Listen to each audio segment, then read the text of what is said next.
I slid the dress over my head, the fabric whispering against my skin, and tugged the pull chain to zip it up, the material hugging my frame as it settled into place. I stepped into the heels, their gentle click echoing in the quiet room, and made my way to the mirror. Staring at my reflection, I saw the gown mold perfectly to my body, though the absence of cleavage reminded me of the limits of my transformation. Still, it was the closest I'd ever come to the person I longed to be. The dress had cost me 2 weeks' pay, and that was before factoring in the corselet, padded panty brief, shoes, and purse. For a moment, I lingered there, lost in the image, then gathered the hem of the gown and drifted to the kitchen for a soda. It was the first time I'd ever ventured out of my room dressed like this. My hair, not quite reaching my neck, swayed lightly, brushed out as best I could manage. Back in my room, I stayed in the dress a little longer, savoring the moment before the inevitable. Changing took nearly an hour showering, stashing everything away carefully. When I returned to the kitchen, my heart sank. A bright lipstick print glared from the soda can, a careless mistake. Worse, my mom stood there, her eyes fixed on it. I'd forgotten to take the can with me, leaving undeniable proof that I'd been wearing lipstick, at the very least. I froze, bracing for another lecture about my dressing up. "How did it feel?" she asked, her voice softer than I expected. "What?" I blinked, caught off guard. "The dress, Tyler." "I'm sure you picked the right size. How did it feel?" "Dress?" I stammered, my mind racing. She tilted her head, a knowing look in her eyes. "The one in the box under your bed. Want me to show you?" I snatched the can, tossed it in the trash, and bolted outside without a word. My love for dressing up had never been a secret. I'd done it since I was a kid, always confined to my room. I'd been caught plenty of times, but after my sister moved out, Mom's patience had worn thin. That's why I'd become so careful, hiding everything meticulously. Leaving the house like that was unthinkable. This was just something I needed to do sometimes. I hopped in the car and drove to work, hoping to pick up a few extra hours. "Hey, Tyler!" Mrs. Whitaker's voice greeted me as I stepped into the shop. "What brings you here?" "I was hoping you had some work for me," I said, leaning against the counter. She rolled her wheelchair out from behind her desk, her expression apologetic. "I'm sorry, Tyler. I'm closing the shop. I'm retiring to live with my daughter in Portland. We're done by the end of the month." My stomach dropped. "But the new owner asked for a recommendation, and if you're interested, I'll pass along your name with a glowing review." "That'd be great, Mrs. Whitaker." "Thank you." "Let me get what I owe you," she said, handing me an envelope with a small bonus tucked inside. Until the new owners reached out, I was jobless for at least 3 weeks. I filled the car's tank on the way home, just in case. When I told Mom, she was worried but optimistic, assuring me things would work out. Thankfully, she didn't bring up the dress. School crawled by, with summer break still a month away. Everyone else was buzzing about beach trips, but I had to focus on work to help Mom and me get by. A 3-week gap in income was going to hurt. I crossed my fingers that the new owners would hire me. I knew the shop inside and out and could be a real asset. A few days later, I drove by and saw a new sign going up. "Gowns Galore." My heart sank. A dress shop? Guys don't work in dress shops. But when I got home, there was a voicemail from the new owner asking to meet. I drove back, weaving through a maze of boxes to reach the office. "Hi, I'm Tyler," I said, stepping inside. "You left a message?" "Yes!" A woman stood extending her hand. "I'm Gloria Walker. Janet Mrs. Whitaker gave me your number. She says you're reliable." She gestured to the chaos of boxes. "I need help setting up displays, signs, unpacking gowns, and organizing them. Can you do it?" "Same pay?" I asked. "Same to start," she said. "More if this works out." "Where do I begin?" For a solid week, Gloria and I assembled display racks, shelves, and signs. The next week, we unpacked and sorted gowns by size and style, hanging them carefully. After that, I spent 2 days cleaning, vacuuming, mopping, and scrubbing the front windows until they gleamed. The work was grueling, but Gloria and I clicked, our rhythms smooth and our conversations easy. In no time, we'd built a friendship. the shop transforming around us as we worked side by side. With the grand opening of Gowns Galore looming, I couldn't shake the nagging doubt about whether Gloria would keep me on. After all, guys didn't work in dress shops. When she asked me to stay, I hesitated, torn between the pull of a steady paycheck and the dread of my friends finding out I worked surrounded by taffeta and lace. But money was tight, so I nodded, sealing my fate. Fantastic, Tyler! Gloria beamed. Yeah, but what exactly will I do? I asked, shifting uncomfortably. I mean, you'll do what I do, she cut in. Sell dresses. Why's that a problem? Because I'm a guy, in case you hadn't noticed. And? She raised an eyebrow. You're selling dresses, not wearing them unless that's something you're into, which is fine. It might even make you better at this. We open Thursday. Be here, ready to work. Got it? Thursday morning, I stood behind the counter in crisp slacks and a button-down, nerves buzzing as Gloria unlocked the doors. Within an hour, the shop was a whirlwind of customers. Girls darted between racks, grabbing dresses to try on, emerging from the fitting rooms to twirl in front of the mirrors. The back wall's mirror caught my reflection, and I realized they could see me watching. I don't know how it started, maybe a subtle headshake when a dress clashed with a girl's frame, or a nod when one flattered her perfectly, but soon, the girls were watching me too. They began trusting my silent cues, sidestepping disasters like ill-fitting gowns or garish colors. Word spread, and some started seeking me out for advice. As the shop's reputation grew, so did our sales, keeping Gloria and me swamped. By the end of the first month, the register was humming. Tyler, our sales are way beyond what I projected, Gloria said one evening, her voice brimming with gratitude. And it's because of you. Me? I blinked, surprised. Remember that woman who came in with her daughter, pushing that awful dress?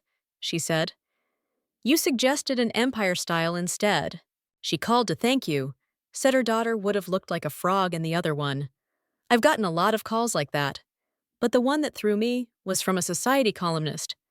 She's curious how a guy your age knows so much about dress styles. Honestly, I'm wondering the same thing. I shrugged, keeping my tone light. I just know what looks good.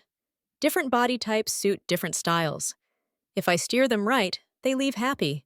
If they get home and realize the dress is a disaster, or their friends point it out, that reflects on us. But if they walk out confident, knowing their dress is perfect, they'll tell everyone where they got it and how we helped. Gloria tilted her head, studying me. That's a smart way to see it. But you know every style by name, the fabrics, the layers, even how to tweak a dress for a better fit. That's not just casual knowledge. Is there something you're not telling me? Nah, I said, brushing it off. I picked it up from the labels when we unpacked. She didn't push. Well, you're killing it. Here's your check, think you'll like it. I did. Not only was my regular pay there, but Gloria had tacked on 2% of my sales. It was the biggest check I'd ever seen. I filled the car's tank, pocketed my usual allowance, and banked the rest. When Mom got home, I showed her the pay stub, her grin lighting up the kitchen as we made dinner together. Later, she called me over, holding the local paper. My stomach twisted as I read the society column Gloria had mentioned. It praised the shop, its style range, fair prices, top-notch service, then veered into territory I'd rather not see in print. The columnist mused that since I was so adept at picking dresses for customers, I should try it for myself. She even speculated how I'd look as a girl, suggesting that men in dress shops belonged in the back, not up front. If I was as good as everyone said, why not prove it? I glanced at Mom, her grin infuriatingly wide. No way! I snapped, storming off to the living room to drown my embarrassment in the TV. The next morning, Gloria slid the newspaper across the counter, her eyes searching mine. You've seen this, I assume. What's your plan? Nothing, I said flatly, bracing for her reaction. She nodded, but I caught a flicker of disappointment in her expression before she turned away. A few hours later, a woman strode in, newspaper in hand, her elegance striking for someone around my mom's age. She had a warm, confident smile. Are you Tyler? She asked. Yes, ma'am. How can I help you? You've read this, I take it? She held up the article. Yes, ma'am. And I'm not about to let some columnist I don't know who's met me once bully me into something I'm not interested in, I said, keeping my tone steady. She tilted her head, undeterred. Did you know there's a major charity ball coming up in a few months? No, ma'am. How would you like to turn the tables on that woman? Make her eat her words and look foolish in the process, especially after what she wrote about you and given your obvious knack for women's fashion? That'd be nice, I said cautiously, sensing a catch. How? By doing the last thing she'd expect. Attend the charity ball. I can do that, I said, relaxing slightly. I'll rent a tux and— No, dear, she interrupted gently. Not in a tux, in the most stunning ball gown we can find. That's brilliant, Gloria chimed in from behind me. Who are you, by the way? My apologies, the woman said, extending a hand. I'm Carolyn Anderson, chairwoman of the charity ball. That's absurd, I said, my voice sharper than intended. Me? In a gown? Gloria leaned forward, curious. What exactly do you mean by turning the tables? Carolyn's eyes gleamed. That columnist is a snob. She's controlled this ball for years, only inviting those she deems elite, using her column to prop up her favorites. It's made her a powerhouse in high society. Everyone bends to her whims. She's dismissed anyone who doesn't fit her narrow idea of upper crust. This year, after some maneuvering, I'm in charge. I can invite whomever I want, despite her pushing to control the guest list to maintain her so-called standards. She obsesses over surrounding herself with the right people. Anyone who disrupts that vision is, in her eyes, beneath her.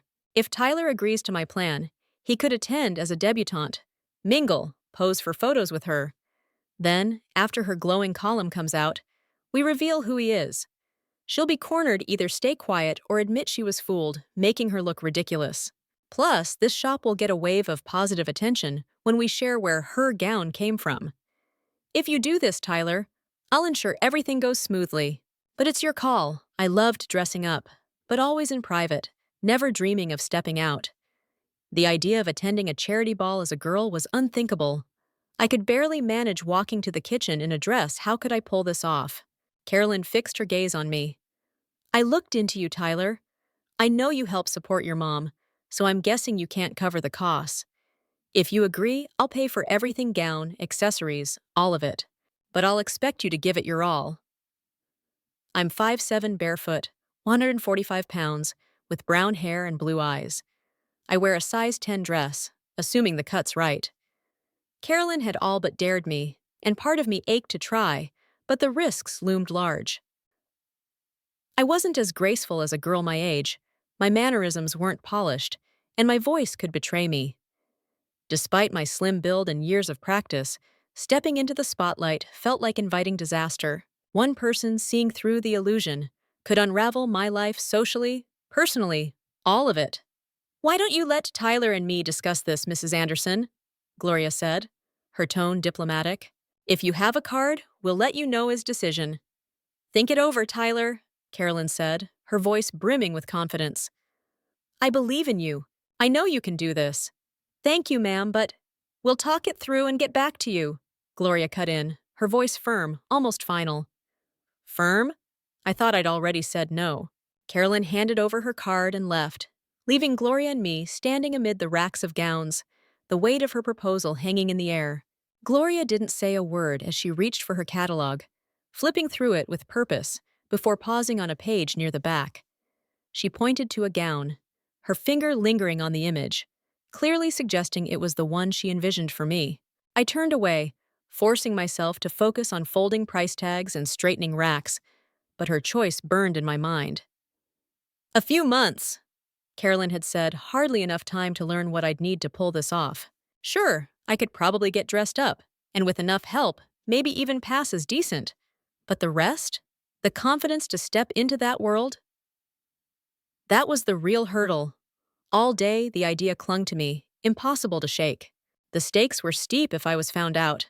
My final year at Jefferson High would be a nightmare. I left the shop at 6, hoping to unwind, but peace wasn't in the cards.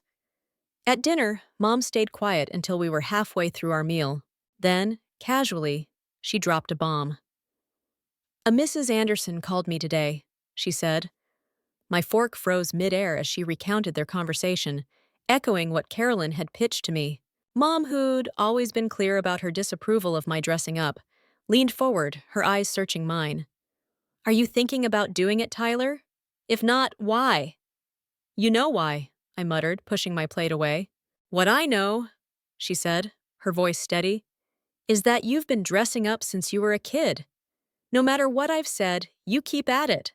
Now you're in the paper, praised for helping girls find the perfect dress. Why would you pass up an opportunity like this? You love this, and if you pull it off, think of the boost it'd give Gloria and the shop." "Yeah, and what about me, Mom?" I shot back. "I've got to go back to school. If the guys find out I was a debutante, I'm done for." "If they find out," she corrected, raising an eyebrow. "Are you saying you want me to do this?" "No," she said carefully. "I'm saying you could. We both know you want to. The only question is whether you will." I had no response.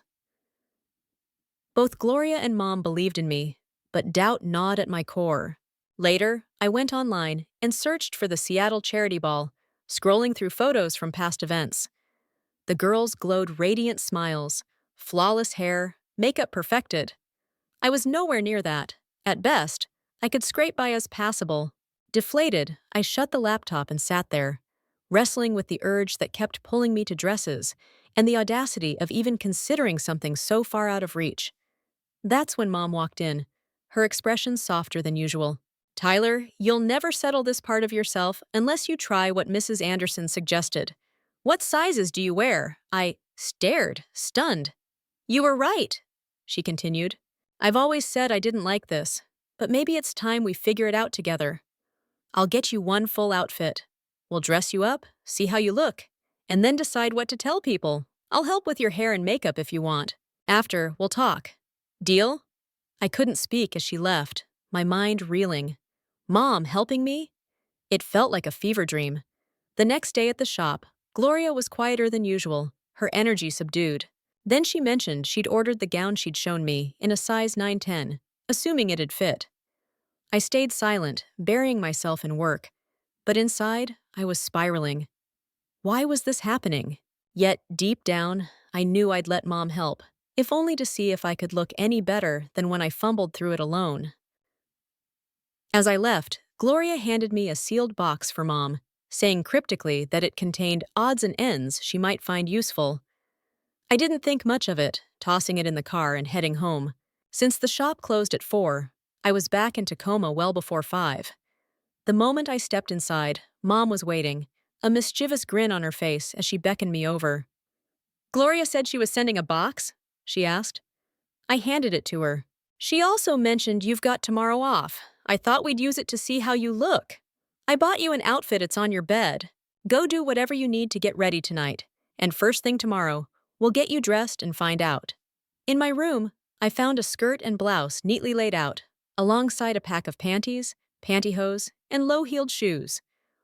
All waiting for me like a challenge I wasn't sure I could meet, Anderson, and you'd get to stick it to that columnist in a way she'd never forget. Plus, the shop would get a spotlight it couldn't buy. I've spent years trying to stop this, Tyler, but maybe I've been wrong. Maybe you need to see this through to settle it for yourself. So I'm helping you, but don't think I'm thrilled about it. I'm just trying to meet you halfway. I stood there, coffee cup in hand, the weight of her words sinking in. My mind was a tangle of confusion. One day, Mom was dead set against my dressing up. The next, she was practically coaching me. Holding the gray skirt in my hands earlier, I'd searched for any excuse to back out. I could have refused, stood my ground, pictured the whole thing crashing down in a humiliating mess. But deep down, this was the biggest chance I'd ever had to look not just passable, but like a girl my age might, normal and confident. It was a memory I'd carry forever, fears or not. So I'd pushed past the doubts, giving in to the pull I'd felt for years. In the bathroom, I'd filled the tub and spent nearly an hour shaving every inch of myself smooth. Truthfully, the moment I saw the outfit Mom laid out, I knew I'd go through with it. The real battle was overcoming years of secrecy and my own clumsy attempts at looking feminine. Lying in bed that night, I'd prayed Mom wouldn't laugh when she saw me. After breakfast, we went to my room, and Mom opened Gloria's box. She pulled out two small pink packages, then a padded panty brief, far better than my cheap one, with fuller padding at the hips and rear. Handing me panties and the panty brief, she sent me to the bathroom. I slipped them on, double-checking for any telltale bulge before returning. Mom led me to her room, sat me at her vanity, and asked to see how I did my makeup. I got as far as foundation, reaching for eyeshadow when she stopped me. "Powder first," she said, watching closely. She tweaked everything colors, techniques, and by the time we finished, my face looked better than I'd ever managed. Then she nodded. "Time to dress." I hooked the bra around myself, reaching for socks to stuff it, but Mom handed me a breast form instead. It felt startlingly real, and as I nestled it into the bra, it looked perfect. I buttoned the white blouse, zipped up the gray skirt, and tucked the hem in neatly. Sitting on the bed, I rolled on the pantyhose, then stepped into the soft gray heels. My hair, too short for a proper feminine style, left me looking like a boy in drag. I started for my closet to grab my old wig, but Mom stopped me, handing me a new one blonde, just shy of shoulder length, with soft curls at the ends. I set it on, adjusted it, and turned to the mirror. Something, maybe the wig, maybe the padding, had transformed me. I'd never looked this good. My heart raced, but I kept my excitement in check as Mom passed me a tube of lipstick. "I'm shocked, honey," she said, stepping back. "You don't look like you at all. You're kind of adorable as a blonde." "Thanks, Mom," I said, half rolling my eyes. "No, I mean it.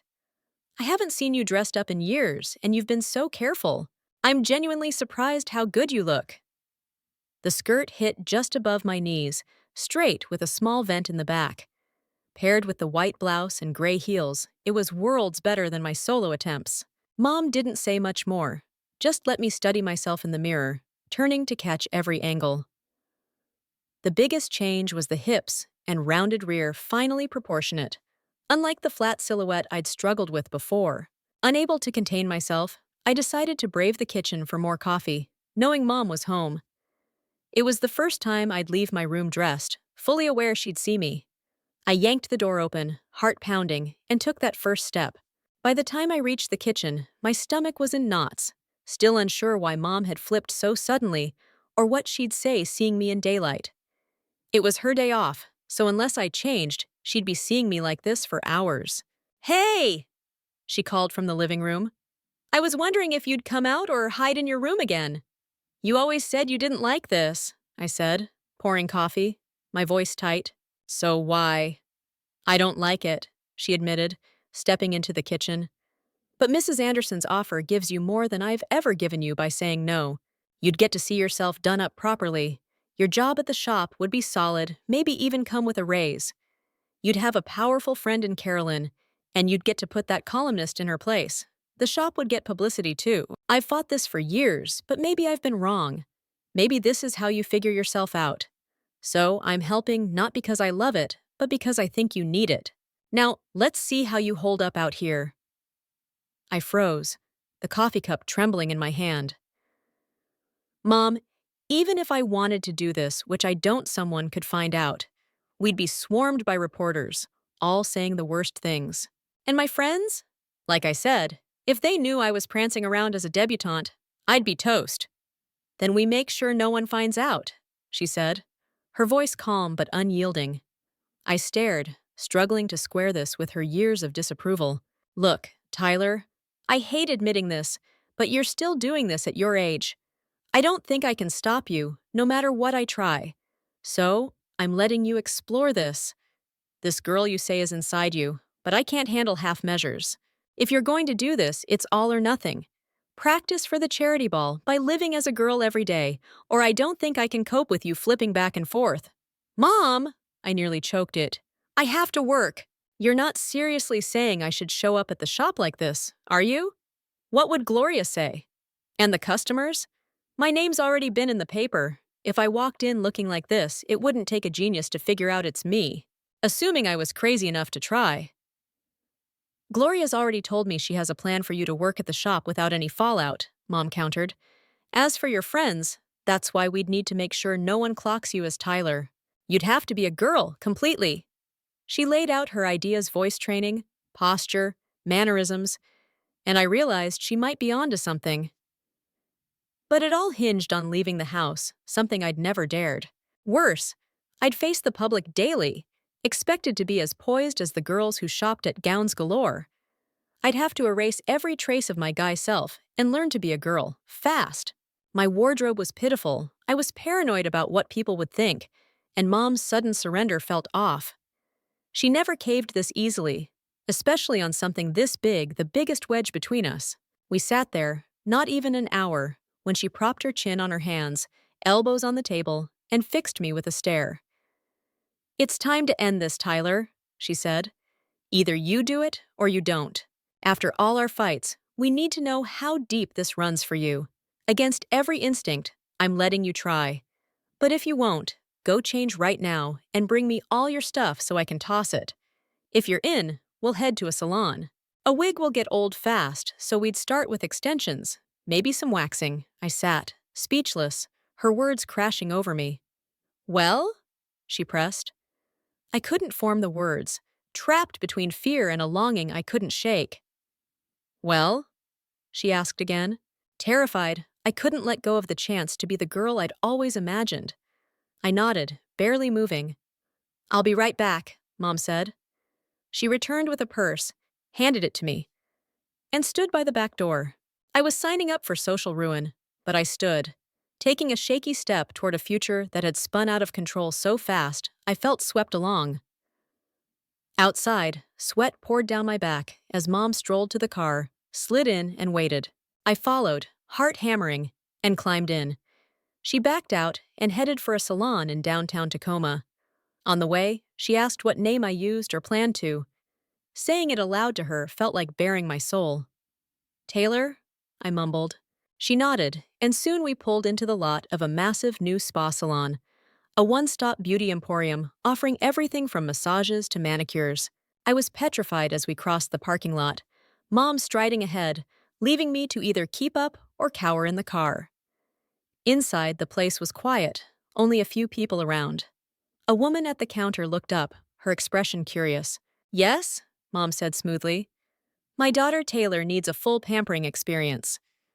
Mom stepped forward, her voice steady as she addressed the woman at the counter.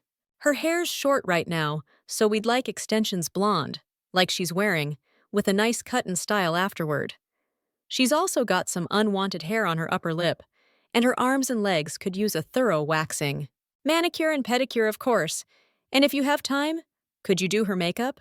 "Absolutely, ma'am," the woman replied, jotting notes. "It'll take most of the day. Would you like to return later?" "I'll be back in, 4 hours?" Mom asked. "5, perhaps," the woman said, glancing at me with a knowing smile.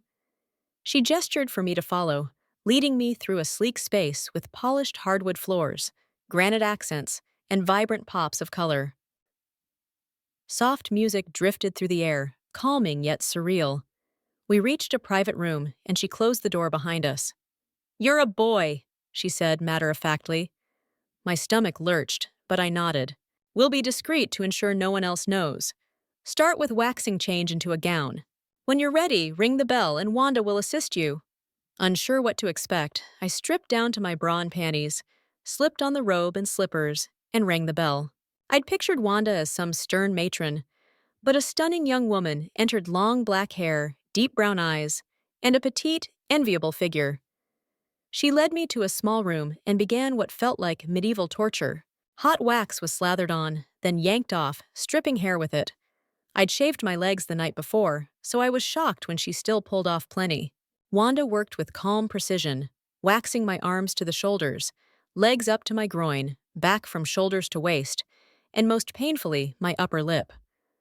She gave no hint she knew I wasn't a woman, or if she did, she was too professional to show it.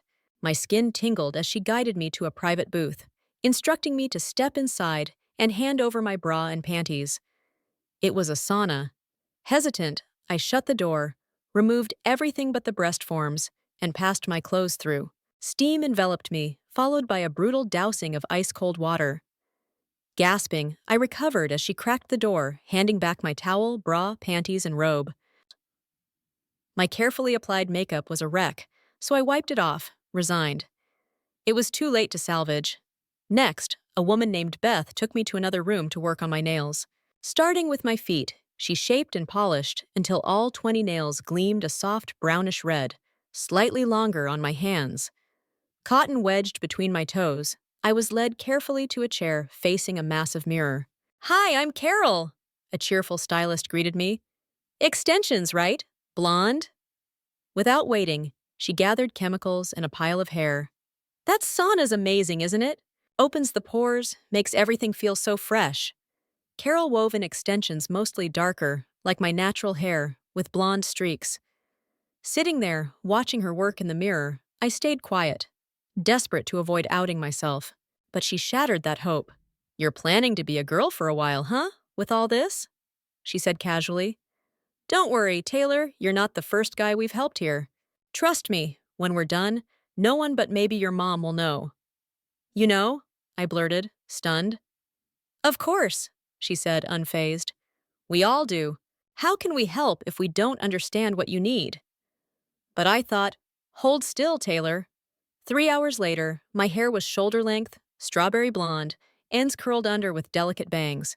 Carol removed the cotton from my toes, now dry, and told me to dress. 20 minutes later, I sat in another chair as a third woman applied my makeup. I wasn't convinced she'd know how to work with my face, but I stayed silent, letting her brush and blend. How bad could it be? With every step, I knew I was diving into something risky, a boy trying to be a girl in public. Yet each glance in the mirror showed me edging closer to that dream, closer than I'd ever been. My new hair cascaded past my shoulders, strawberry blonde and perfectly styled, complementing the flawless nails and smooth wax skin that glowed from the sauna's deep cleanse. When the makeup artist finished, I caught my reflection in the salon's grand mirror and nearly gasped. The girl staring back was unrecognizable, poised, radiant. For the first time, a spark of belief flickered inside me. Maybe, just maybe, with everything aligned, I could pull off Mrs. Anderson's wild plan. I didn't just look better than ever.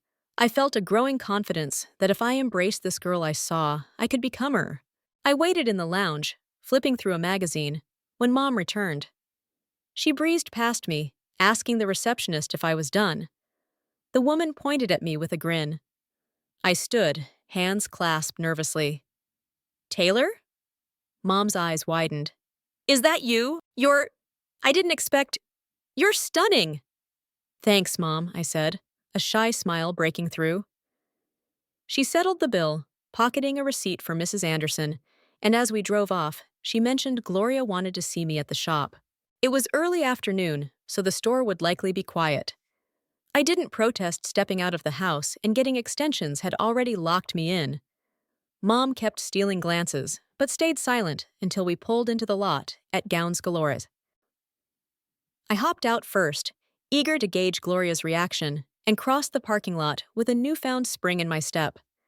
The bells jingled softly as I pushed open the door, and Gloria emerged from the back. "Can I help you?" she asked, her tone polite but curious. "Sure," I said, leaning into the moment. "You can call me Taylor." "Taylor?" Her eyes flicked to Mom, entering behind me, and realization hit. Despite her usual composure and the box of supplies she'd sent, Gloria's jaw dropped. "Damn! Taylor's turned out to be quite the beauty, hasn't she?" Mom said, her voice carrying a surprising note of pride. "I'll say," Gloria replied, still staring. "Can you get Taylor home tonight?" Mom asked. "I've got errands, and I thought she could work a few hours." "I'll drop her off when we close," Gloria said. "That's perfect, Gloria. Thank you."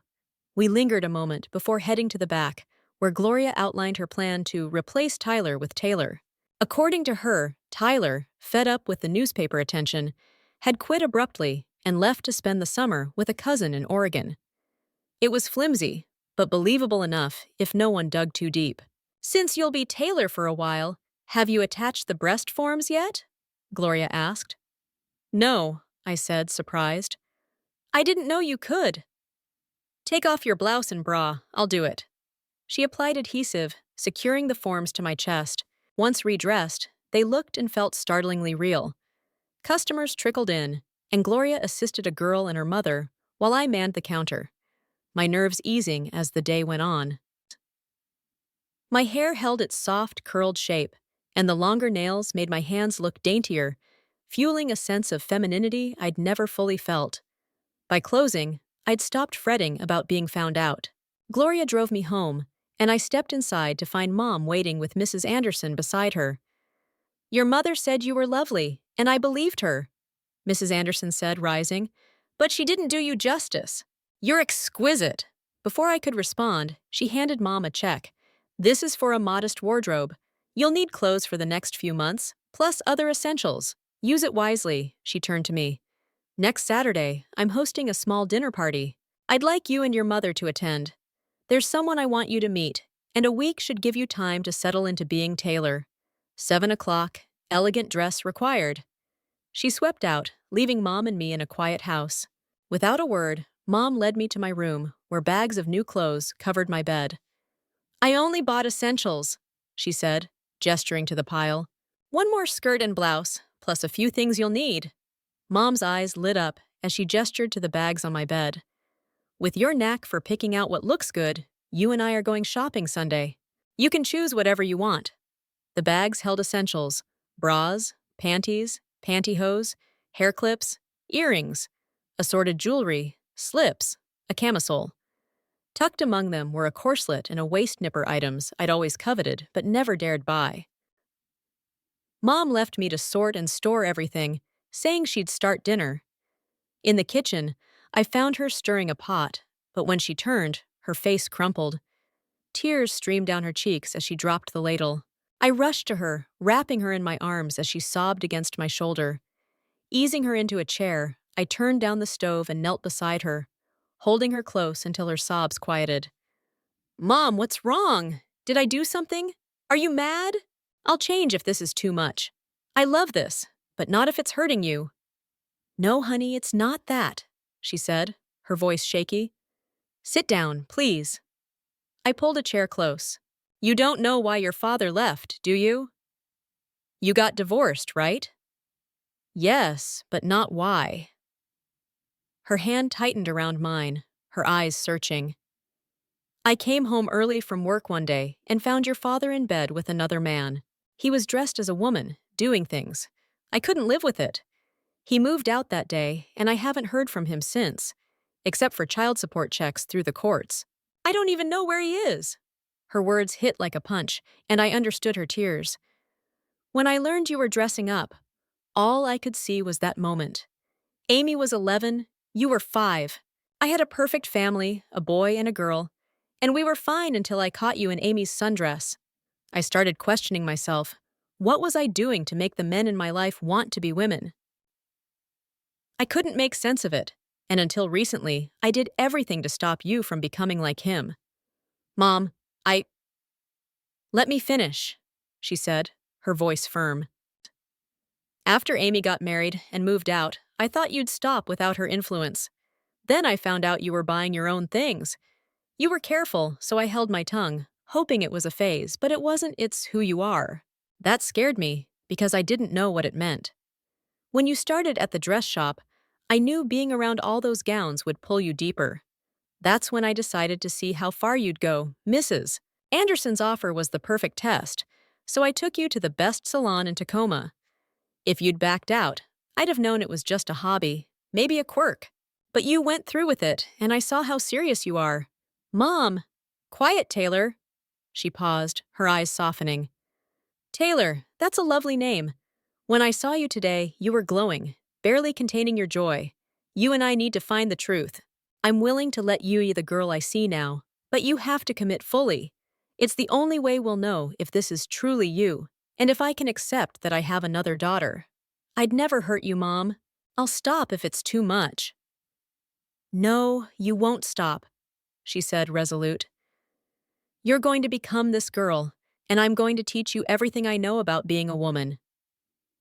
You'll keep working at the shop, and we'll attend Mrs. Anderson's dinner party. You'll give it your all, and I'll be there. I need this as much as you do, okay?" What could I say? Mom was unwavering. Until I saw the transformed Taylor in the salon mirror, I'd been paralyzed by fear of being exposed, of facing the world, of Mom discovering how deeply I felt this. But now, with her standing beside me, I had no choice but to step forward. Seeing the girl crafted in that salon mirror was like tapping into a hidden reservoir of courage. She wasn't me, she was Taylor, fearless and poised. That spark drove me to stride into gowns galore, without hesitation, to stay and work as if I'd always belonged. Sitting with Mom, her hand in mine, I felt my love for her deepen as I grasped the pain she'd buried to let me become Taylor. She returned to cooking, and I set the table, later slipping into the new skirt she'd bought.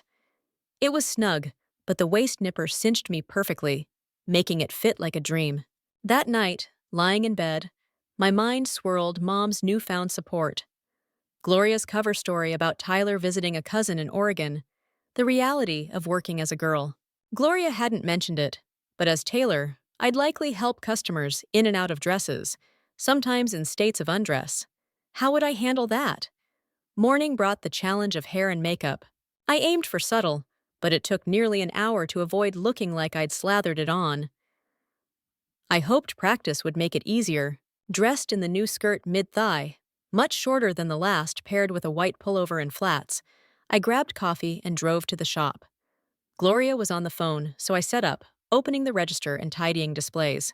The skirt's brevity left me feeling exposed, but the pantyhose gave my legs a polished glow, and I pushed the unease aside. 30 minutes later, 3 girls walked in. I recognized 2 from school. The third, a stranger, tried on a dress, emerging briefly from the booth before they left without buying. Gloria joined me as they exited. "No sale?" she asked. "Just browsing," I said. "I was thinking, she continued. "After we close, you should try on the gown I ordered. It arrived yesterday." "Okay, but I'll need to tell Mom I'll be late." "Why not invite her over? I bet she'd love to see it." Gloria?" I hesitated. "I need a dress for a dinner party. Could I borrow one?" "I can't lend, but how about I gift you one?" "I'll check with Mom first." When Mom arrived, we locked up, and I slipped into the back to try the gown. It wouldn't zip too small, I thought. Mom and Gloria disagreed, producing a corset. Laced in, the gown fit, though still snug. Mom marked it for alterations, bagged it, and took it home. Then Gloria handed me another dress, chosen for the dinner party, a fitted red number with a square neckline, twin straps, and a flared skirt just shy of my knees. Its tailored bodice hugged me, enhancing the illusion of curves, a bestseller at the shop. We left soon after, but I was still in the corset, its grip growing tighter. When I complained, Mom just grinned. "Get used to it." Every day after, I wore it. And each night, Mom drilled me on feminine mannerisms, posture, gestures, speech stressing their importance, as if I didn't already know. Sunday morning, as promised, we hit the mall. I picked out skirts, blouses, slacks, jeans, shoes, and a jacket. In a lingerie boutique, we snagged a satin and lace corselet, a red lace underwire bra with matching panties, and more earrings and jewelry. At the drugstore, Mom grabbed a pack of feminine hygiene products and handed them to me. I frowned, confused. "Why? I don't need these." "All girls your age carry them," she said. "For emergencies. Keep a few in your purse." "But you'll do it, Taylor." Back home, my confidence soared. Trying on a bra in the lingerie shop, surrounded by other women, had proven I could pass effortlessly. At the shop, Gloria and I fell back into our rhythm. A few customers asked about Tyler, but most accepted Gloria's story without question, shrugging it off as they browsed. Saturday morning, Mom and I returned to the salon, where my hair was restyled, my nails repolished, and my makeup refreshed with expert precision. Back home, with just under 4 hours until the dinner party, I sank into a bubble bath, the scented oil seeping into my skin, soothing my nerves. After toweling off, I slathered on lotion, my skin soft and smooth, before heading to my room to dress. First came the tape, a trick I'd mastered after that first day working as Taylor. Initially, I'd hated it. Removing it from unshaved skin was agony, like ripping out my own hair. But I'd experimented, perfecting a method that kept everything tucked for a smooth front while allowing bathroom breaks, albeit sitting down. The pain of peeling tape from hairy spots was a lesson I'd never forget. Next, I faced the corset. I loathed its grip, but it was non-negotiable. Wrapping it around myself, I yanked the laces tight until it pinched, then eased off slightly. Panties and the padded brief followed, sculpting my hips. The red bra, with its front clasp, pulled my chest together, the underwires and padding lifting everything just right. I rolled on pantyhose, then stepped into the red dress, its fitted bodice and flared skirt hugging my frame perfectly. Matching red heels and a handbag completed the look, along with small earrings, a tennis bracelet, and a spritz of perfume. I touched up my lipstick, checked the mirror one last time, and headed to the living room. Mom was waiting, striking in a sleek black sheath dress. She drove us to Mrs. Anderson's sprawling estate in Seattle's Capitol Hill, where a butler ushered us into an opulent banquet room. Mrs. Anderson was chatting with the columnist, but spotted us, hurrying over to pull us into the lion's den. The columnist gave me a slow, appraising once-over before speaking. "Betty, this is Taylor and her mother Marilyn," Mrs. Anderson said. "Taylor's one of this year's debutantes." "Oh?" Betty's eyebrow arched. "What color's your gown, dear?" "I shouldn't say, ma'am," I replied smoothly. "Gloria at Gowns Galore ordered it specially and wants it kept secret to avoid copycats." "I see. Gloria's selling quite a few dresses to our girls this season. She has a great selection, and her prices beat most boutiques." "Is that boy still working there?" Betty asked, her tone sharp. "No, ma'am. I believe he quit after your column." "Taylor was hired by Gloria after he left," Mom added. "That explains her loyalty to the shop," Betty said, her eyes narrowing. Mrs. Anderson steered me away. "Taylor, you were baiting her. That's not wise, not yet." "She deserved it," I muttered. "I agree, but don't push too far." Mom and I mingled, meeting dozens of guests who accepted me as Taylor without a flicker of doubt. It was thrilling yet surreal, my confidence buoyed by the soft scent of perfume and the click of my heels. Some men spoke to my chest instead of my face, which was oddly affirming. We worked the room until I found myself face to face with Jessica, a classmate whose wealth made her insufferably smug. I'd never meshed with her clique and never tried. "Jessica, this is Taylor and her mother," Mrs. Anderson said. "She's new here, so I'm introducing her around." Jess's eyes scanned me, her gaze calculating. "Nice to meet you, Taylor. Will you be at school here in the fall?" "Not sure if I'll stay that long, Jess," I said evenly. "Well, if you do, find me." "Will do," I replied, keeping my tone light. As we walked away, Mom and Mrs. Anderson stifled laughter. "What?" I asked. "You just got skewered," Mom said, grinning. "Daggers, all aimed at you." "Why? Did I mess up?" "No, dear," Mrs. Anderson said. "She sees you as competition." "That means she bought you as a girl," Mom added, chuckling. "You passed her test." "I have someone else for you to meet, Taylor," Mrs. Anderson said, nodding toward a figure across the room. "He's right there." Following her gaze, I saw Austin, Jess's brother, looking effortlessly polished in a tuxedo, chatting with an older woman. Unlike his sister, Austin was down-to-earth, well-liked for never flaunting his family's wealth. He also knew me well. We shared several classes at school, which made my stomach lurch as we approached. I hesitated as Mom moved toward Austin, but her sharp glance, the one that brooked no argument, pulled me along. Austin's attention shifted from the elderly woman he'd been charming to me, his smile warm and disarming. "Austin, this is Taylor," Mrs. Anderson said, her tone deliberate. "A true pleasure, Taylor," he said, his voice smooth. "Carolyn," Mom interjected, "didn't you mention some new china you wanted to show me?" "Oh, yes," Mrs. Anderson replied, catching on. "Come, Marilyn. You kids enjoy yourselves. We won't be long." As they slipped away, Austin turned to me, a playful glint in his eyes. "Looks like Carolyn and your mom have abandoned me to your mercy, Taylor." Or they've got their own agenda, I said, matching his tone. The new girl in town needs an escort for the charity ball? Well, yeah, but then let me be the lucky guy, he said, leaning in. I'd be honored to escort you. I narrowed my eyes. Did Mrs. Anderson put you up to this? She only said she'd invited a new girl to her party and wanted us to meet. Might have mentioned the ball, but that's it, I swear. Sure, I said, unconvinced. Drink? He offered his arm, guiding me to the bar. Honestly, escorting you was my idea. One of my better ones, if I do say so. Aren't you dating Mary something? I asked, testing him. You catch on fast, he said, unfazed. I was, until she got into heroin. It's taken over her life, and I'm done with that. So no, I'm not dating her. I see. Just met your sister, Jess. She's full of herself, he said dismissively. Ignore her and she'll fade away.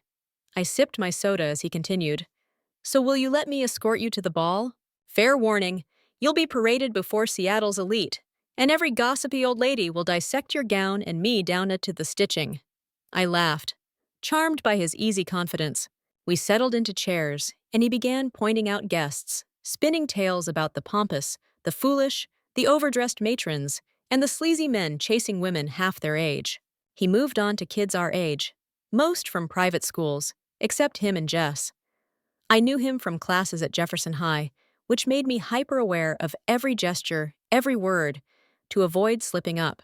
Austin was witty, handsome, relaxed everything a girl could want, and he'd asked to be my escort. You didn't answer my question, Taylor, he said, his tone gentle but expectant. I'm not sure, I stammered. What if Mom or Mrs. Anderson have other plans? Then we'll tell them our decision and make them deal with it.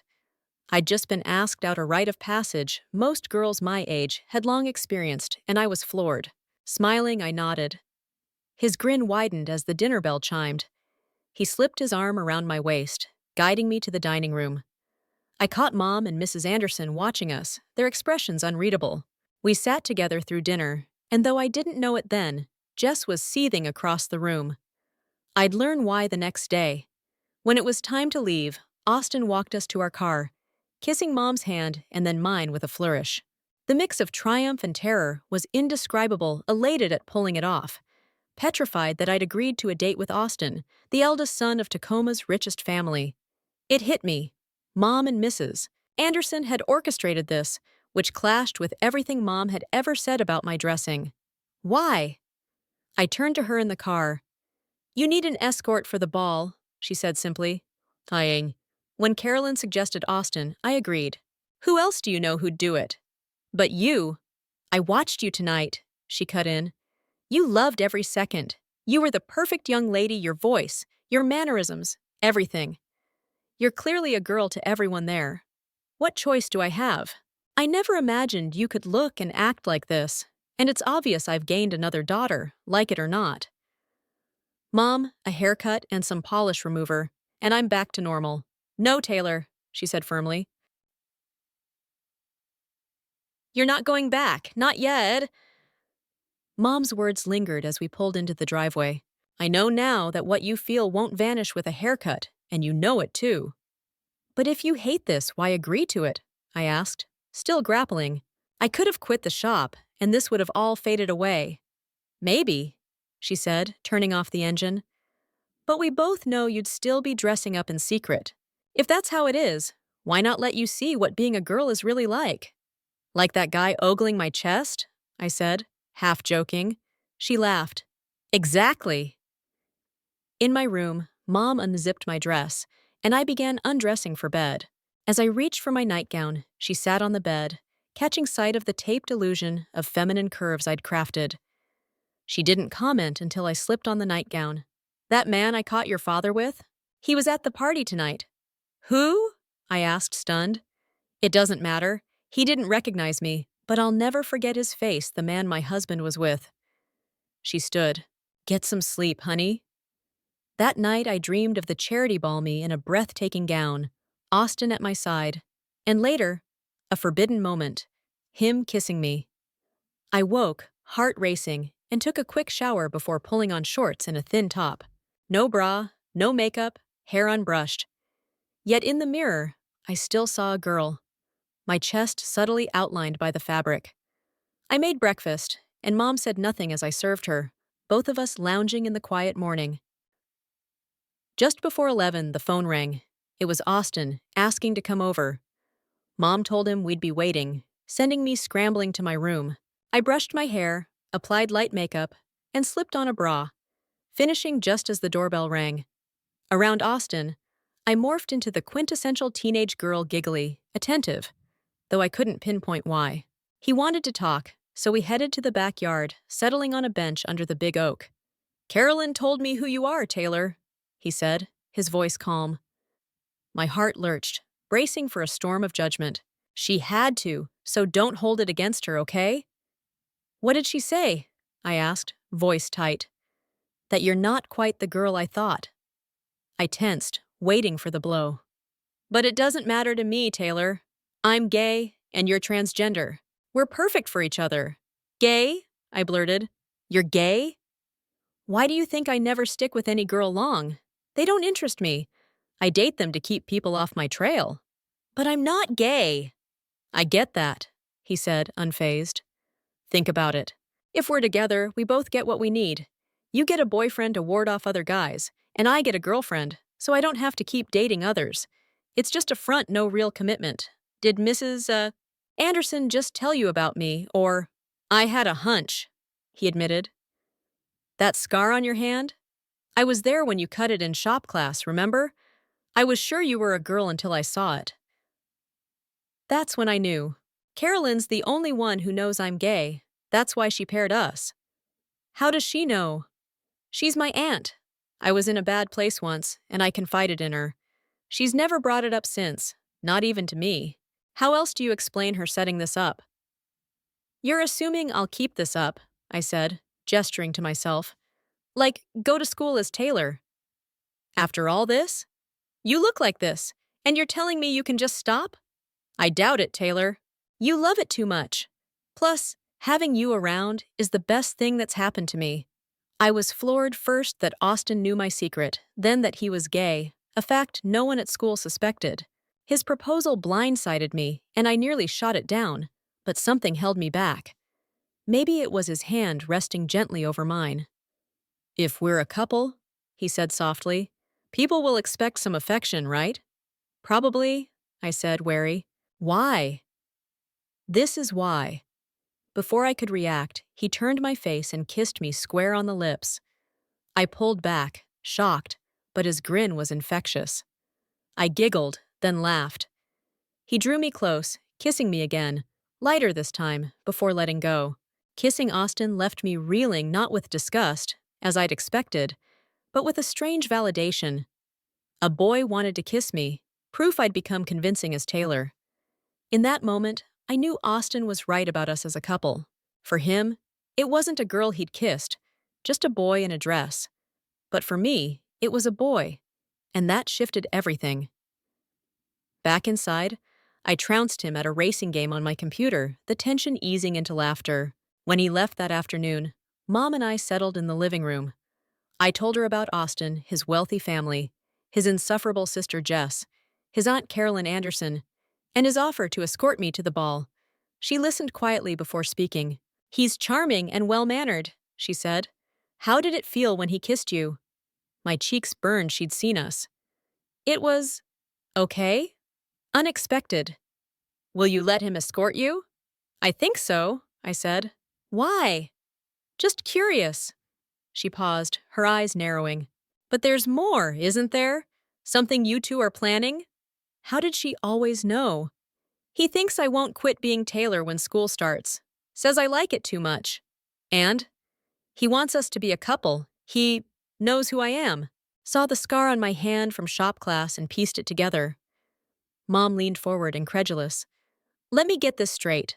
Austin knows you're not a girl, thinks you can't stop, and that's why he wants to be a couple? There's more to this, Taylor." I sighed, swearing her to secrecy before spilling the truth. Austin was gay. I explained his logic, how we'd both benefit. Him avoiding other girls, me warding off unwanted attention. Her face fell, the parallel to Dad's betrayal hitting hard. The silence was heavy as she returned to her knitting, needles flashing furiously, a sign she was wrestling with her thoughts. I escaped to the computer, hoping to dodge a blow-up. I'd fantasized about returning to school as Taylor, but it was a pipe dream. Post-ball, I'd planned to revert to Tyler. If anyone else, like Austin, figured me out, I'd be a pariah, social outcast would be putting it kindly. That night, out of nowhere, Mom dropped a bombshell. I don't think you can give up being Taylor either. And having Austin as a boyfriend? That's not the worst thing. I gaped. If people at school find out, I'm done for. Then you'll have to be careful, she said. Make sure they don't. Are you serious? You want me to go to school as Taylor? I guess I am, she said, her voice steady. In just weeks, you've become the girl you always tried to be. You still slip up, but rarely. And you even talk like a girl now. I don't understand why you feel this way, but I can't ignore reality. You've wanted this your whole life, and now you are a girl at least in appearance. With Austin wanting to be your boyfriend, what else can I think? The moment you step into that ball with him, that columnist, who knows his family well, will be all over you. Add in everyone from the dinner party, and disappearing, as Taylor isn't an option. When this started, I thought I'd let you try it once, just to see. But it spiraled. Tyler vanished. Taylor took over at the shop. Gloria's using you to promote her gowns. You dove in head first. Now if you vanish, that columnist will sniff it out and make a stink. How can I not let you keep going? She paused, her voice softening. When I caught your father with that man, I questioned my worth as a woman. What could he get from him that I couldn't give? It gutted me, honey. I sat, speechless, her words a mix of permission and pain, tying my future as Taylor to a past she still carried. Mom's pain cut deep. I blamed myself for years after your father left. You were dressing up at the same time, and I thought I was the problem first, my husband, then my son. Both wanting to be women. He was gone, but you kept at it, thinking I didn't know. I always did. As you grew older and didn't stop, I realized I couldn't control it. When you started at the shop, I knew you'd never quit. Now, here we are, Taylor. If you and Austin become a couple, how long before you two experiment? He sees you as a boy in a dress, meeting his needs. But you, if you're not gay and see him as a boy, what happens when those lines blur? Boys and girls do things together. How long before you give in? Mom, I worried about Amy as a teen because she could get pregnant. You can't, but that doesn't make it less concerning. I stayed silent at a loss. Taylor, she said softly, look at me. I met her eyes. Tell me this is the only way you'll be happy. Tell me you can give up being a boy and that it's not my fault. Tears welled in her eyes, and I rushed to her, holding her as we both cried. It wasn't her fault, I knew that. Something inside me, beyond my control, had driven me to this point, pushing me to take risks I never imagined. With no one to blame, Mom and I had to face reality, not what-ifs, a shared struggle binding us. As much as I loved being Taylor, as thrilling as it was, I'd have given it up to spare Mom the gnawing guilt that she'd failed me. I told her so, expecting her to agree. Instead, she squeezed my hand, her voice steady. No, we'll see a lawyer to figure out what's needed for you to be a girl full-time. We clung to each other, our embrace sealing a fragile new bond. Back at Gowns Galore, I kept quiet about Mom's decision, but her words made me question Gloria's motives. Was she pushing me into the spotlight to boost her shop? 2 days later, I scoured the internet, hunting for a solution to solidify my presentation. I found it a prosthetic that promised a seamless, all-over feminine appearance. I printed the instructions and photos, showing them to Mom. After explaining my reasoning protection against Gloria potentially outing me for publicity, she nodded, and I ordered the top model. It arrived a week later. That night, I followed the instructions, securing it with the same adhesive as my breast forms. If Gloria was planning to reveal I was a boy to market her gowns claiming they could make even a guy look stunning, what better countermove than to be undeniably female, even undressed? I didn't want to believe she'd do it, but caution felt wise. The next day at work, I ditched the padded panty brief, relying on the prosthetic. Just panties, a bra, a skirt, and a blouse simple. But I felt secure. Mom had altered the ball gown and brought it to the shop for a fitting. But that morning, I told her it was the perfect chance to show Gloria that outing me wouldn't work. She agreed. For the first time, I wore no panties to work, only pantyhose shielding me. That afternoon in the back room, Mom and Gloria watched as I stripped off my skirt, blouse, and bra. Standing nearly naked, Gloria gasped audibly, "Taylor! You've got— What did you do?" "Taylor's decided to be a girl full-time," Mom said calmly. "But— Oh my!" Gloria stammered. "It also protects her," Mom continued, "from anyone who might try to expose her." I stood there, the prosthetic flawless, my confidence bolstered by Mom's unwavering support. Gloria's reaction confirmed I'd made the right move, whatever her intentions. She couldn't use my identity as a marketing ploy now. Mom's voice was firm, her eyes locked on Gloria. "Taylor can prove she's female, as you can see." Gloria's jaw dropped. "That's impossible! It takes months, years for a guy to become a woman." "Go ahead, Taylor," Mom said. I tugged down my pantyhose, found the prosthetic's release string, and pulled it free, tossing it into the trash. I adjusted my pantyhose as Gloria watched, speechless. "What this means," Mom continued, "is that while we're grateful for everything you've done, we're ready to buy the gown ourselves, not have you sponsor her." "Why?" Gloria's voice rose. "Do you think I'd tell everyone she was a boy?" "We're not saying that," Mom replied smoothly. "But we need to minimize the chance of it happening, whether by you or someone else. You understand, don't you?" "I'd never!" Gloria protested. "That never crossed my mind. Taylor's a star here. Why would I do something so foolish? How would that make me look?"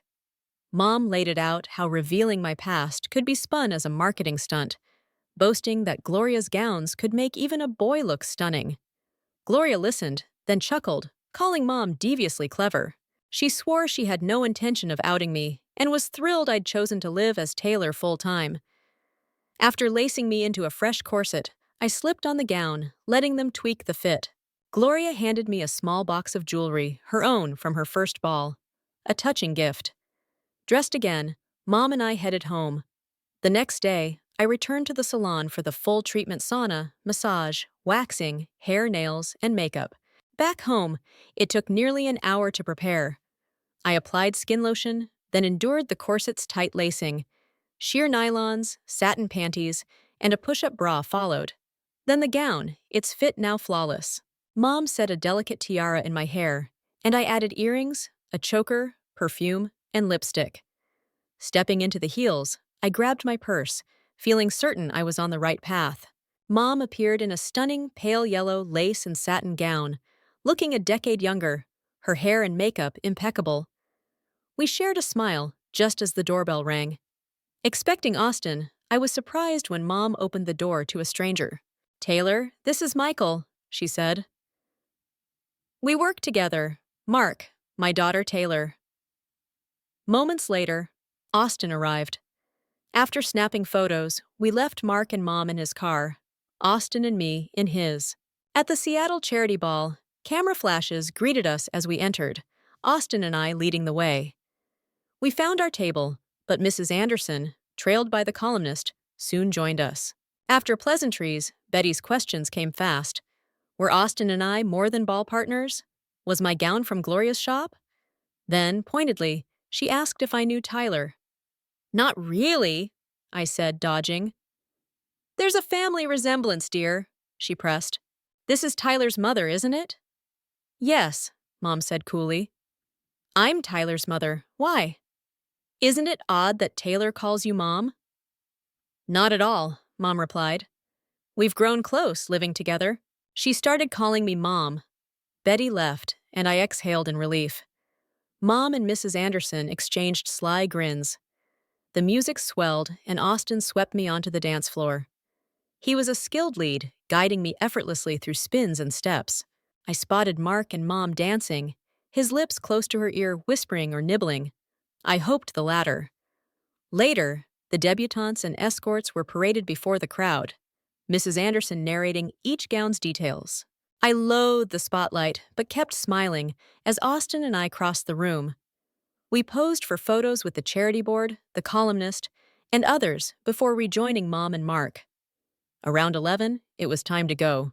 Mom, with a knowing smile, said she might be late and waved us off. Austin drove me home. In the car, he took my hand, pulling me close. Not ready for more, I let him kiss me brief, controlled before stepping inside, my heart racing from the night and the delicate balance I was still learning to navigate. Undressing from the gown and corset was a slow process, but as I lay in bed, my mind settled on Austin. I had to tell him I was no longer the boy he thought I was, not with the prosthetic that made me fully female in appearance. Even if it meant losing him, I couldn't remove it or live as anything less than Taylor now. Morning came, and I peeked into Mom's room, finding it empty, confirming my hunch. She and Mark were off somewhere, likely rekindling a spark. It was about time. Mom had been alone for years, and with our rift healed, she was free to chase happiness. I showered, tied my hair into a ponytail, applied light makeup, and was pulling on panties when a soft knock came at my door. Thinking it was Mom, I called, "Come in," before turning. It was Ashley, my sister. "Taylor?" she said, her eyes wide. "Hi, Ashley," I replied, quickly slipping on the panties and grabbing my robe. "Go get dressed. I'll make coffee." I threw on jeans, a blouse, and sneakers, then joined her in the kitchen. She poured us each a cup as I sat. "Mom warned me I'd be shocked, and I am. You don't look anything like the little brother I left. How'd you look like a girl, even without clothes?" "I'm a girl now, Ashley," I said firmly. "That's all anyone needs to know." "Where's Mom?" "Didn't come home last night." "She get lost?" Ashley asked, puzzled. I gave her a knowing look, and she caught on, smirking. She asked to see my gown, so I showed her, then pulled up the ball photos on the computer. I asked about her visit, her kids, and Jack, her husband, in a rush. Mom had told her about me, she said, and she had to see for herself. The kids were thriving, full of energy, and Jack had just earned a promotion. "You're gorgeous, Taylor," she admitted, "but I'm struggling. I had a brother, and now I've got a sister? What do I tell Jack or the kids?" "Don't tell the kids anything," I said. "They're too young to get it, and I rarely see them. Jack's open-minded, right? Just tell him I'm a girl now, with all the right parts. You saw that. He doesn't have to love it, just keep it quiet and not mock me." "I guess, but—" "Ashley, this is me. It's not changing. I need you to be my sister, like always, and accept me." "Looking like that, how can I not?" she said, half laughing. "Now spill about Austin." Mom arrived hours later, in jeans and a top, her gown bagged. Mark was with her, and Ashley met him. They were like giddy teens, blushing and stumbling over words. But Ashley and I stayed quiet about the obvious. Mark left, and for the first time in years, the three of us talked as a family. Ashley still grappled with my transition, saying she needed time before telling anyone, especially Jack. When she admitted she couldn't picture me with a boy, I nearly spoke, but Mom's gentle squeeze on my arm silenced me. "Ashley," Mom said, "Taylor isn't like us, but she's a girl, same as we are. It took me ages to accept that. But she's happier than Tyler ever was. We talk more now, about things we never touched before. If we force her to be someone she's not, how much pain will it take to break her? We have to accept who she says she is, not what we want her to be." "I suppose," Ashley said, sighing.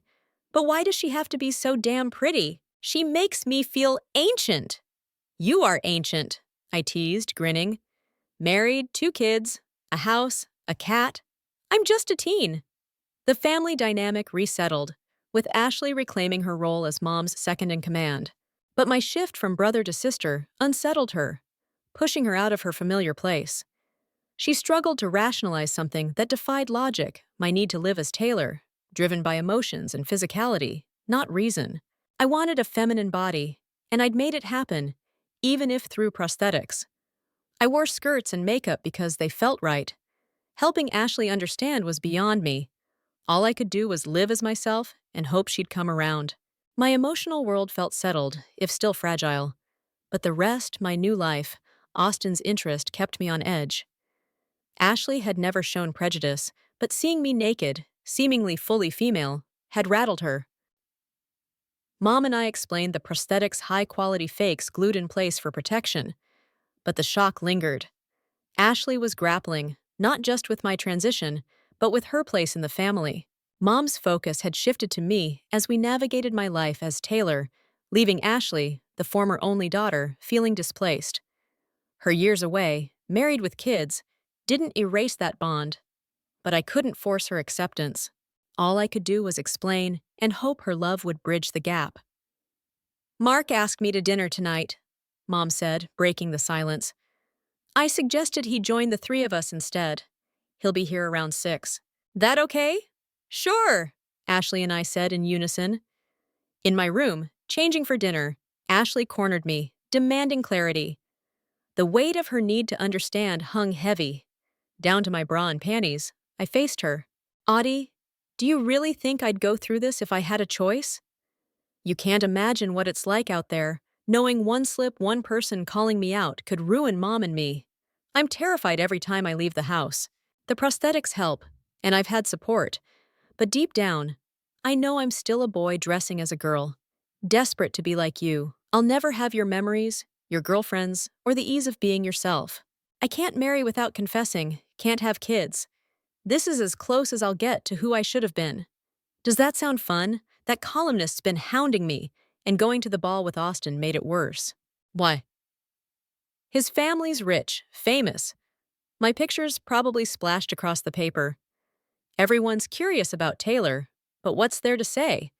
I shouldn't have gone, but I got lost in the dream and didn't think it through. You're who I always wanted to be like, but you don't want that, do you?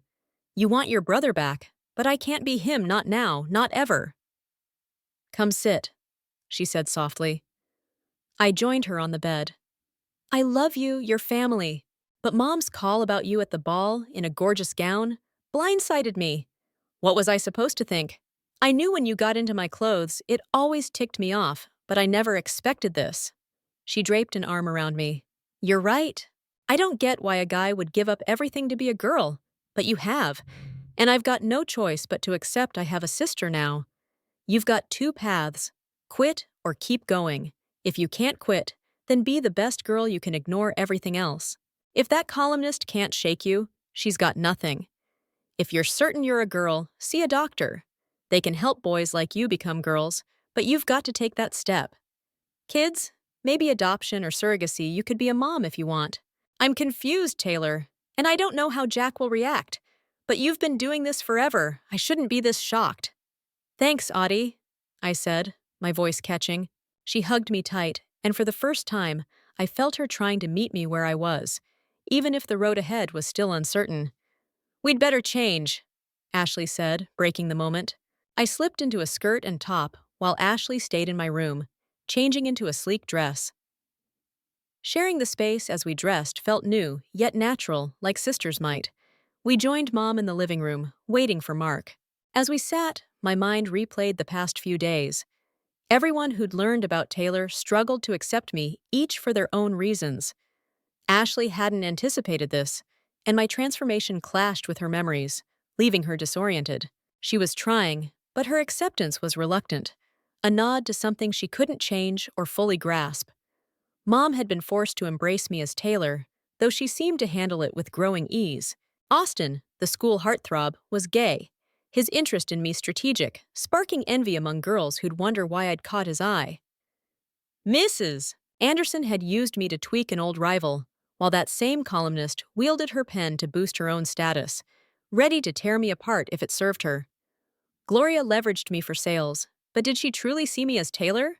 My pursuit of girlhood was a selfish dream I couldn't suppress, one I'd let consume me, often at the expense of those around me. I knew girls dated boys, kissed them, maybe more, but my mind recoiled at the idea. It was a paradox I couldn't resolve. If I were truly a girl, and a boy asked me out, what would I do? Kissing Austin felt like a duty, not desire. If, as Ashley suggested, I saw a doctor and became a real girl. Would I still shy away from guys? Or could I embrace the closeness couples like Mom and Mark or Ashley and Jack shared? Lost in thought, I teetered on the edge of giving it all up, unwilling to cause more pain to myself or anyone else. The doorbell snapped me out of it. Mom opened the door, and in strode Betty, the columnist, her face set with malice. "I know who you are," she spat, "and I'm going to destroy you, Gloria and Carolyn. When I'm done, you'll be lucky to leave your house." Ashley shot to her feet, nose to nose with her. "Listen, you old hag. Taylor's my sister, and I won't take your garbage, got it?" Her temper flared, and I glanced at Mom, who stayed silent. "What exactly do you think you know about Taylor?" "She's not a girl, she's that boy, Tyler," Betty snapped, her voice dripping with certainty. "Is that all?" Ashley spun toward me. "Taylor, come with me. I'll handle the old bat." Ashley dragged a protesting Betty to my bedroom, Mom trailing behind. I didn't want to, but Ashley's insistence and the chance to squash Betty's threat pushed me forward. I hiked up my skirt, slid my panties to my knees, and let the prosthetic speak for itself. Betty gasped, her confidence crumbling. I adjusted my clothes as Ashley got in her face again. "One word suggesting Taylor's a boy, and we'll haul you to court so fast your head'll spin. We'll win, and your precious reputation will be in tatters. When you write your next column, Taylor better shine like every other girl at that ball. Clear enough, or need more convincing?" Mom escorted Betty out, her expression steely. My bold move had erased Betty's doubts, likely ensuring a glowing write-up. But it also cemented my path I'd be starting school as Taylor. Disappearing to let Tyler return from his cousins was an option, but it meant abandoning everything I'd gained. I couldn't do it. Mark arrived minutes later, walking into a room thick with anger and unease. We were all wondering if we'd done the right thing, but there was no turning back now. Ashley's fierce defense had outpaced Mom's, forcing Betty to accept me as Taylor in a way that left no room for doubt. Though I'd been the one exposed, relief washed over me. The question of my identity was settled. I could live as the girl I'd always claimed to be without whispers trailing me. Dinner was quiet, the weight of the day stifling talk of the ball, the columnist, or me. In my room that night, I collapsed onto the bed, tears spilling freely. Being a boy who yearned to be a girl was far harder than I'd imagined, less a dream, more a constant strain, always bracing for discovery. Ashley, despite her protective stand, was still wrestling with my reality, her acceptance tinged with confusion. I needed her, perhaps more than Mom, especially now that Mom had Mark. Lying there, naked, staring at the ceiling through blurry eyes, I heard the door creak. The bed dipped as Ashley sat beside me. "Taylor," she said gently, "look at me." I turned, meeting her vivid green eyes. "I want you to come live with me." "What?" I sat up, stunned. "Why?" "You need a fresh start, honey. And with Mom finding someone, she deserves time to focus on herself." "What about Jack? What'll he say?" "He told me if I call you my sister, that's enough for him." "Really?" I asked, barely believing it. "Really," she said, brushing a hand across my forehead. "Maybe we can learn to be the sisters we should have been from the start." I hugged her tightly, and she glanced down, startled. "That looks so real." "For what I paid it better," I said, managing a small laugh. When Ashley left for her home in Portland, I was in the car, my belongings packed into a small trailer. Jack, though visibly surprised by my appearance, was kind, never hinting at my past. I enrolled in school that fall, working part-time as a file clerk to attend half-days. Betty's column spotlighted Austin and me, giving "gowns galore," the boost Gloria wanted. Mom and Mark dated steadily, announcing their spring wedding. Ashley took me to her doctor, and over time, treatments helped my body align with the girl I was. I never heard from Austin or Mrs. Anderson again, but I met someone new, a guy who made me happy, who saw me as Taylor without question. I never wore that first gown, hidden under my bed all those years, but I kept it. A quiet reminder of the long, winding road from a boy's secret to a girl's life.